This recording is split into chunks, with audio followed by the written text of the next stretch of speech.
Other kids played cops and robbers. I memorized my father's badge number, the one he died for.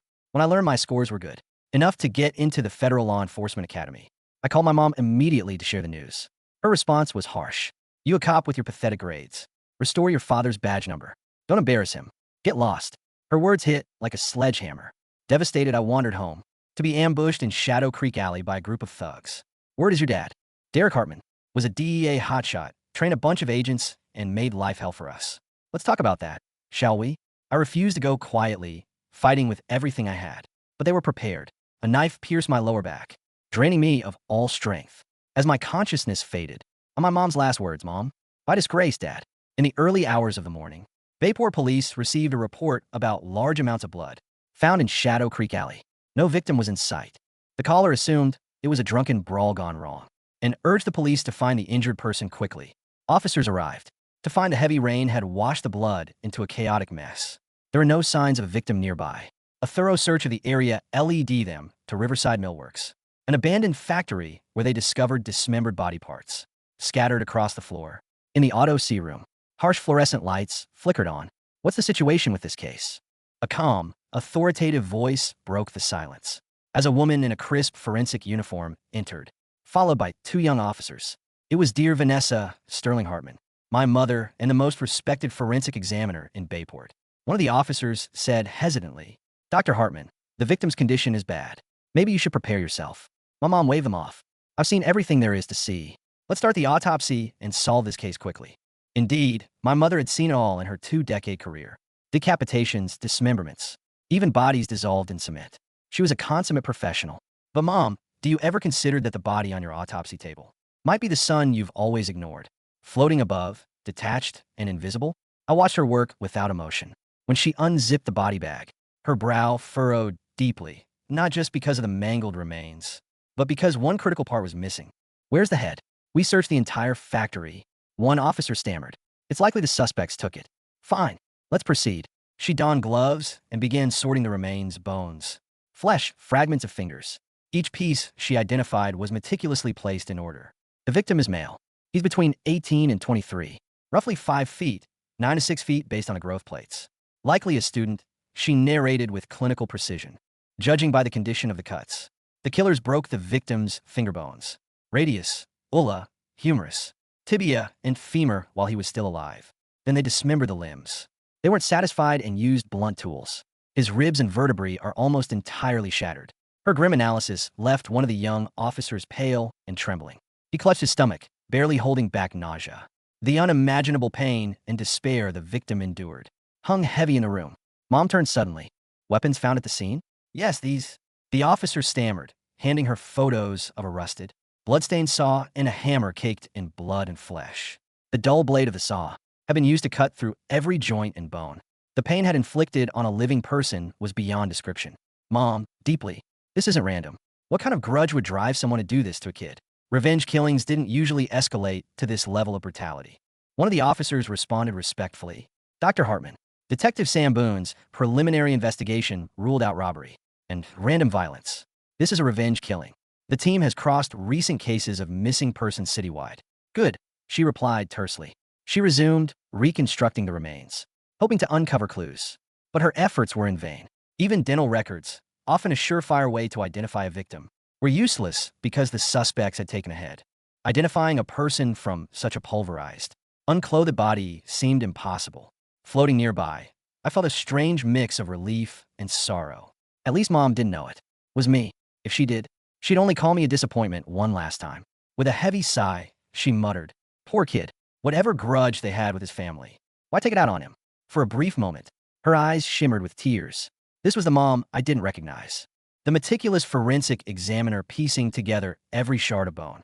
The compassionate woman feels for an unknown victim. It felt so foreign. Always known Mom didn't like me. I remember one rainy night when I was in elementary school. I had a fever, and Mom rushed me to the hospital, letting Dad, exhausted days of overtime, rest at home. But she didn't know Dad got an urgent call not long after we left. He ran out without even grabbing his gear. That same night, he was killed in a shootout with a cartel kingpin. Mom was the one who handled Dad's autopsy. I was too young to understand death back then, but now I realize how true that must have been for her. Maybe Mom blamed me. If I hadn't fallen ill that night, Dad might still be alive. Looking at her now, I couldn't blame her. Her focus was interrupted by a sudden ringtone. She stopped mid-ulster, glaring at the two officers. "It's not us," they said. Quickly, Mom checked her phone. The call was from Rachel, my aunt. "I'm Busse." Mom answered curtly. "Vanessa, do you know where Elijah is?" "His phone's off and no one's seen him." Elijah. Mom frowned. "I don't know. I yelled at him yesterday. He's probably sulking in some gaming cafe. Leave him be." Rachel's voice grew concerned. "You yelled at him, Vanessa? He was so excited yesterday. His scores were good enough for the academy. That boy needs to get a job in it or something. Is he becoming a cop? That would be an insult to the profession." Her voice was as sharp as ever. Rachel hesitated momentarily before saying, "It'd always been Aya's dream. He worked so hard to get those scores. I even planned to celebrate with a big dinner. I bought so much seafood." Vanessa's anger flared. "I don't care if he applies to that academy. He can forget about calling me. His mother can go rot wherever he wants." She ended the call abruptly, her chest rising and falling in frustration. As she stood over the autopsy table, silent for a long time. "I'm sorry, Mom. I won't apply to the academy. Please don't be mad. It's not worth your health." I wanted so badly to tell her that. But as a wandering spirit, I could only hover above and watch helplessly. I wanted to cry, but ghosts have no tears. By now, Mom had reassembled most of the body, but something was missing. 2 fingers from the right hand. She frowned, instructing the nearby officer. "The right ring finger and pinky are missing. All the team at the scene to look. Kim, if they're not found." My spirit tensed. When I was a kid, I had teased a police dog and gotten bitten. Those 2 fingers had scars so deep they were unmistakable. That dog had to retire early because of me. And Mom had berated me endlessly. Had she forgotten? Of course she forgot. She never cared about me. No, maybe it's better if she doesn't remember. She's the one who lost both Dad and me. The young officer saluted. "Understood. If we can't find the fingers, it likely means they had distinctive markings." Mom nodded. "Exactly. Focus on people with old injuries or tattoos on their hands." She cut off a small piece of flesh, run a DNA test, cross-reference it with the database. Find any immediate relatives. I felt a wave of panic. If they ran DNA tests, they'd figure out quickly. "Mom, don't do it. Don't run the DNA. Drop this case, please." But my pleas fell on deaf ears. She couldn't hear me. Mom worked in the autopsy room for hours. She had arrived early, and it was already dark again when she stepped out. "Gar Hartman, you've worked so hard," one of the officers said. Mom nodded slightly, about to head home, when she saw Rachel waiting anxiously near the station entrance. "Vanessa, Elijah's been missing for more than a day now. I talked to his friends. They haven't seen him. I even checked all the gaming cafes near the school, but he was nowhere. What do we do?" Mom's face tightened with annoyance. "This is just one of his tricks, to get me to let him apply to the academy. It's not going to work. As long as he stays out of trouble and follows the law, that's good enough. He's not cut out to be a cop." Rachel's eyes filled with tears. "Forget his applications. His safety is the priority right now. I just heard there's been a big case. A boy was dismembered. Aren't you even worried it could be Elijah?" Mom's frustration erupted. "Stop speculating about open cases that haven't been made public. Elijah is 18. He's old enough to take care of himself. If something happens to him, it's his fault for being careless and wondering where he shouldn't." Rachel froze. "I'm not trying to dig for information. I'm just scared for him." Mom's gaze hardened. "If he can't manage basic risk assessment, he has no business applied to the academy. He might as well go get a job at some office instead." Vanessa Sterling Har, do you hear yourself? Elijah lost his father when he was just a kid. He's already been through enough. Instead of breaking him down, you should be building him up. What kind of person are you? Rachel's voice cracked as she yelled, tears streaming down her face. "You better pray, that poor boy. In this case, he isn't Elijah. Because it is. You'll never forgive yourself." Her words sent a jolt of fear. Through me does she know? But the look on Rachel's face wasn't one of certainty. She was bluffing to provoke Mom. And it worked. Mom's face went pale, her voice defensive. "Impossible. I would know if it was my son. That boy is not Elijah." Rachel clenched her fists. "If it is Elijah, you're not getting those remains. You don't care about him anyway. He belongs to the Hartman family." Mom shot back. "Kim, do you think I care? I've had enough of that dead weight anyway." Rachel shook with anger. "You're unbelievable, Vanessa. Elijah is a great kid. All he's ever gotten from you is cruelty. You're heartless. I can't even look at you." I floated above them, unsure how to feel. Rachel had always been there for me, especially after Dad's death. Mom only cared for my basic needs, but Rachel filled in the gaps. She gave me my first razor and my first pair of boxers when I wanted to apply to the academy. Rachel secretly paid for my tutoring sessions. From school supplies to gotcha. She covered it all. To Rachel, I was practically her son. As she stormed out of the station, I followed, hovering close. She pulled out her phone, hands trembling, and began typing a message, serious. I leaned in to see Elijah. Things are dangerous out there. No matter how upset you are with your mom, you must come home. And if you can't face her, come to me. I'll pay for your college. Forget your mom. My door is always open. Please be safe. Tears welled up as I read her words. Rachel lost her brother, my dad, that night in the rain. Yet she never let bitterness take root. She gave all her love to me instead. Sorry, Aunt Rachel. I'm afraid I'll only let you down. I followed her for a while, but the further we got from the police station, the weaker I felt. My body, what was left of it, kept me tethered there. When I returned, I found Mom slumped in a chair, staring blankly ahead. One of the young officers approached her cautiously. Hartman, you've been working non-SS top for 20 hours. Please get some rest. Mom shook her head no. I can't let this case go. I'll rest here briefly, then go over the remains again. The officer hesitated, but not all right. I watched Mom's exhausted body waver, torn between her dedication and limit. The DNA results are in. The announcement electrified the station. Even I felt a surge of unease. Mom, who had spent the last 2 nights at the station, rushed to the records room. Did the database find a match? Who's the victim there? Running the comparison now. Give it a moment, an officer replied. Everyone crowded around the screen, watching the progress bar creep forward. 75%, 88%, 95%, 100%. Every breath in the room was held as they waited for the result. A sharp ping echoed through the records room. The system had found a match. Every breath in the room was held as they waited for the text to populate on the glaring white screen. The young technician at the keyboard leaned in, his eyes scanning the lines of data. Suddenly, his shoulders went rigid. The color drained from his face, leaving him a sickly, ashen gray.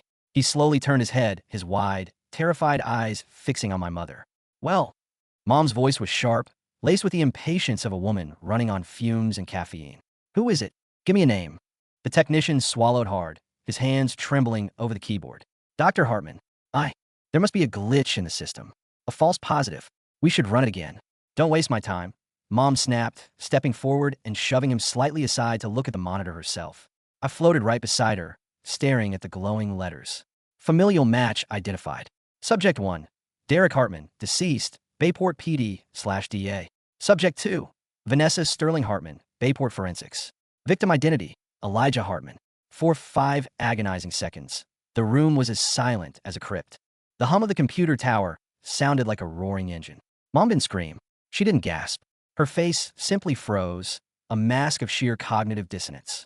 Her brilliant, analytical mind, the mind that had solved hundreds of murders, refused to process the data before her. Cross-contamination, she whispered, her voice devoid of inflection. I was in the autopsy room. My DNA, Derek's DNA from old files. It contaminated the sample. Run it again. Dr. Hartman, Detective Sam Boone, a seasoned cop who had worked with my dad, stepped into the room. He had just received the ping on his tablet. His rugged face was crumpled with a sorrow I had never seen on him. Vanessa, it's not contaminated. Run it again. Mom roared, slamming her hand onto the desk. The keyboard clattered to the floor. Do you hear me? The victim is between 18 and 23. Male. Pulverized bones. It's a gang hit, a cartel message. Elijah is sulking in an internet cafe. Run the damn test again. Vanessa, stop, Boone said softly, stepping forward and placing a heavy hand on her shoulder. She violently shoved him away. Don't touch me. I know my job. I know bone structure. I know forensic pathology. That boy on the table is not my son. But as she shouted, her eyes darted wildly, betraying the fortress of denial she was desperately trying to hold up. I watched her chest heave, her breathing becoming shallow and erratic. She turned on her heel and sprinted out of the records room, her lab coat billowing behind her. I floated after her, tethered to her grief, to my own remains. She burst through the heavy metal doors of the autopsy room. The harsh fluorescent lights buzzed overhead. The stainless steel table sat in the center of the room, bearing the meticulously organized fragments of my body. Mom stopped a few feet away. She stared at the pile of bones, the shattered ribs, the severed joints, the missing fingers. Her eyes fell to the right hand, the gap where the ring and pinky fingers should have been. Focus on people with old injuries, she had said just hours ago. I remember the day the police dog bit me. I was 9. Dad had brought me to the precinct. I had reached through the chain link fence, holding a piece of jerky. The dog had lunged. Dad had wrapped my bleeding hand in his own shirt, rushing me to the ER. Mom had arrived an hour later, furious, screaming at Dad for being irresponsible, screaming at me for being stupid. But beneath that fury, I realized now as I watched her staring at my mangled hand, she had been terrified. Mom took a slow, agonizing step toward the table. Her hands, usually so steady, shook violently. She reached out, her gloved fingertips hovering over the shattered radius bone. "Elijah," she whispered. The clinical authority was gone. It was just the voice of a broken, terrified mother. "Elijah, no. No, baby. No." Her knees gave out. She collapsed onto the cold tile floor, clutching the edge of the autopsy table. The sound clawed its way out of her throat, a guttural, inhuman wail of pure, unadulterated agony. It was the sound of a soul being ripped in half. I drifted down, wrapping my ethereal arms around her shaking shoulders. "Mom, I'm right here," I cried out, though no sound emerged. "I'm sorry. I'm so sorry." The doors swung open. Aunt Rachel stood there, flanked by Detective Boone. Rachel took one look at Mom sobbing on the floor, and the rage she had carried outside the precinct melted into profound despair. She ran forward, dropping to her knees, wrapping her arms around the sister-in-law she had just cursed out. "Vanessa," Rachel sobbed, burying her face in Mom's shoulder. Mom clung to Rachel, her fingers digging into Rachel's coat. "I cut him," Mom choked out, her eyes wide with a madness born of horror. "Rachel, I used a bone saw. I measured his shattered ribs. I documented his pain. I didn't know. I didn't know it was my baby. It's not your fault, Ness," Rachel wept, rocking her. "Oh God, Elijah." Watching them mourn me, the final pieces of my own resentment dissolved. I saw the truth Mom had hidden behind her harsh words and cold demeanor for a decade. She hadn't hated me. She had been terrified of losing me the way she lost Dad. Her cruelty about my grades, her disgust at my dream to join the academy. It wasn't because she thought I was a failure. It was because she wanted me to be a civilian. A safe, boring, alive civilian. She wanted me to hate her as long as it kept me away from the badge that got Dad killed. And in the end, it was Dad's badge that got me killed anyway. The precinct transformed into a war zone over the next 48 hours. The murder of a decorated DEA agent's son, dismembered and left in an alley, ignited a fury within the Bayport Police Department that I had never seen. Detective Sam Boone didn't go home. Nobody did. Mom was barred from the case. The chief of police personally ordered her to go home, but she refused to leave the building. She sat in a folding chair in the hallway outside the autopsy room, staring blankly at the wall, refusing food, barely drinking water. Rachel stayed by her side, holding her hand. I spent my time. Sometimes I sat with Mom, resting my transparent head on her knee. Other times, I floated into the bullpen, watching the detectives work.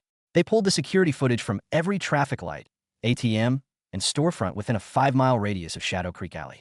It took them 20 hours, but they finally caught a break. A black, unmarked van leaving the alley at 2:15 a.m. Boone tracked the license plate. It was stolen, of course, but traffic cameras caught the van returning to an industrial shipping yard on the edge of the bay. A front for the Los Calaveras cartel, the same organization Dad had crippled 12 years ago. The thugs in the alley weren't just random street trash. They were foot soldiers for Hector Salazar, the son of the kingpin my father had killed. Hector had patiently waited for a decade. He waited until I was old enough to look like my father, old enough to understand fear, before he sent his men. "They have a private shipping container on Pier 4, Boone told the tactical team, pacing in front of a whiteboard covered in photos of the cartel members. "We believe this is where they took the boy." "Where they?" Boone's voice hitched, but he swallowed his grief. "Well, they did it. We don't just want the shooters. We want Hector. We move in 10. I felt a strange pull. The ethereal tether that kept me bound to my physical remains suddenly stretched, pulling me toward Pier 4. I knew, with the instinct of the dead, that the rest of my body, my head, my fingers, was there. I closed my eyes and let the tether snap me across the city. I materialized inside a rusted, freezing shipping container. The stench of copper and sea salt was overwhelming. In the center of the room sat a folding table, and on it, a heavy-duty cooler. Next to the cooler, sitting on a crate, was Hector Salazar, smoking a cigar. He was younger than I expected, maybe 30, with cold, dead eyes. Two of the thugs from the alley stood near the door, clutching automatic rifles. "The cops are swarming," one of the thugs said nervously, peering through a crack in the metal door. "They know about the alley. Let them swarm," Hector said smoothly, blowing a ring of smoke. "The kid is meat. By the time they trace it back to us, we'll be halfway to Bogota." "And the widow?" He chuckled softly. I hope she enjoyed the puzzle I left her on her table. Rage, pure and blinding, surged through my spectral form. I screamed, rushing at Hector, raising my fist to batter his face. But my hands passed right through him, dispersing like mist. I was powerless. A ghost. Suddenly, the steel doors of the container exploded inward. The shockwave knocked the thugs off their feet. Flashbangs blinded the room in brilliant, searing white light. Before the ringing stopped, Boone and his SWAT team poured into the container. "Bayport PD, drop the weapons." One of the thugs raised his rifle. Boone didn't hesitate. 3 suppressed shots echoed, and the thug dropped a neat cluster of holes in his chest. The second thug threw his gun to the floor, falling to his knees and sobbing with his hands behind his head. Hector didn't reach for a weapon. He just sat there, casually raising his hands, a smug smile playing on his lips. "Detective Boone," Hector sneered. "Rough knock. You have a warrant." Boone walked up to him, his gun lowered but his eyes blazing with a hatred so intense it made the air heavy. He looked past Hector, his gaze landing on the heavy-duty cooler on the table. Boone's jaw tightened. He holstered his weapon, walked to the cooler, and popped the latches. He lifted the lid. I floated over his shoulder and looked down. Inside, resting on a bed of melting, blood-stained ice, was my head. My eyes were half open, clouded over. My face was pale, frozen in an expression of exhaustion rather than terror. Beside my cheek lay the two scarred fingers they had severed. Boone closed his eyes, taking a deep, shuddering breath. When he opened them, the professionalism of a veteran cop was gone. He turned around and drove his fist directly into Hector's mouth. Cartilage crunched, and Hector flew backward off the crate, spitting blood and a tooth onto the metal floor. Resisting arrest, Boone muttered coldly to the SWAT officers. "Cuff this piece of shit and get a forensics transport down here immediately. We have the rest of him." The final autopsy was the quietest. The morgue was empty, save for Mom and me. The chief had tried to assign another examiner to finish the reconstruction, but Mom had threatened to burn the precinct to the ground if anyone else touched my body. She stood over the steel table, fully gowned, her hands gloved. The cooler sat beside her. She carefully lifted my head from the ice. Her tears fell silently, dropping onto my frozen, pale cheeks. She took a warm, damp cloth and gently, meticulously washed the dried blood from my hair from my face. She smoothed my eyebrows. She closed my eyelids completely, pressing a gentle kiss to my icy forehead. "You always had your father's eyes," she whispered to the empty room. I couldn't bear to look at them sometimes. It hurt too much. She picked up the heavy surgical needle and the thick suturing thread. With a steady hand, a hand guided by 2 decades of science and a lifetime of maternal love, she began to sew my head back onto my shattered neck. Every stitch was precise. Every movement was a desperate apology. "I got your letter," she murmured, her voice trembling as she worked the needle. "The academy acceptance. Rachel found it in your desk and brought it to me."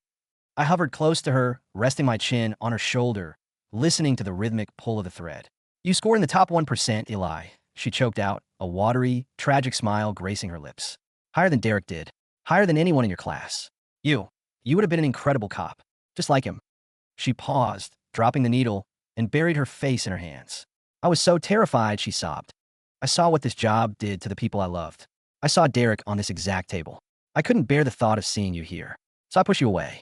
I was so cruel to you. I thought if I broke your spirit, I could save your life." She looked down at my face, gently stroking my cold cheek.